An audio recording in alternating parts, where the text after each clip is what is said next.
Verbal section. Sentence correction. The difference between the pronouns it or they and that or those.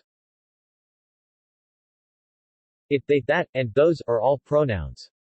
A pronoun is a part of speech that replaces or modifies nouns. The four pronouns can each function as a replacement for a noun. While it and that replace singular nouns, they and those are used to replace plural nouns. Take a look at the following sentences. Why do we need to use the pronoun it in the first sentence, and the pronoun that in the second? It turns out that the pronouns it and they are used to replace an exact concept. In the first sentence, it stands for exactly the same John's car mentioned in the first half of the sentence. The pronoun that is used to create a copy for another noun. In the second sentence, the pronoun that stands for some other car but John's. Hence, two different objects are eventually compared.